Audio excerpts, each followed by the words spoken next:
Assalamualaikum warahmatullahi wabarakatuh. Saya Febiana NPM 191110031.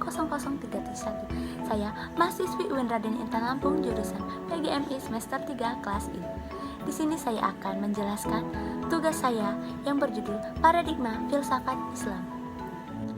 1. Keracunan paradigma dalam pendidikan Islam.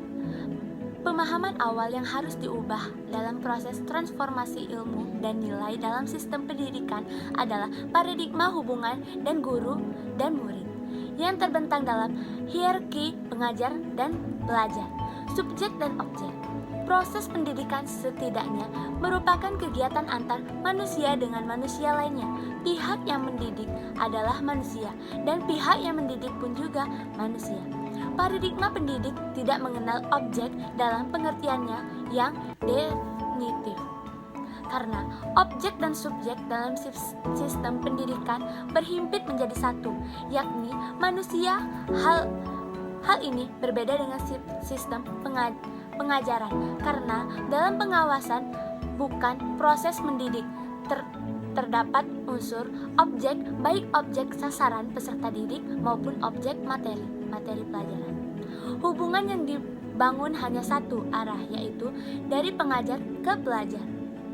Batasan-batasan lain yang membedakan antara sistem pengajaran dan pendidikan adalah: yang pertama, lebih mendekatkan pada usaha pembinaan, kemampuan berpikir dalam arti digital mekanik, sedangkan sistem pendidikan mendidik lebih menentukan pada pembinaan kesadaran yang merupakan dasar dari proses berpikir itu sendiri. 2. Urgensi pendidikan.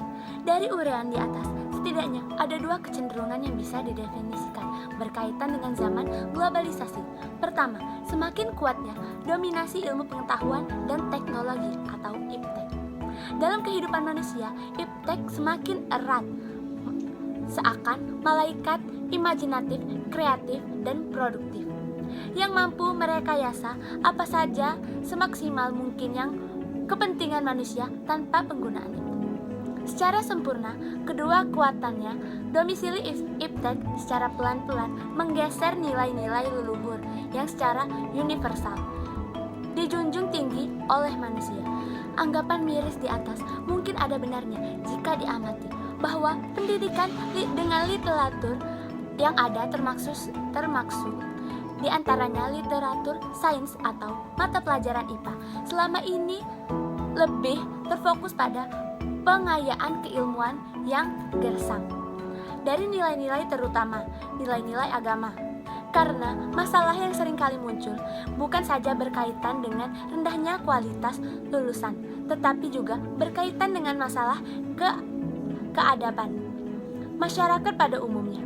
Tidak menghendakkan apabila kebenaran pendidikan yang ada, seringkali belum mengherankan apabila keberadaan pendidikan yang ini belum sepenuhnya berhasil mencetak manusia atau masyarakat yang beradab. Nilai urgensi pengembangan studi, sains, dan agama, khususnya Islam, di banyak perguruan tinggi sampai sekarang masih terasa parsial dan sepotong-sepotong.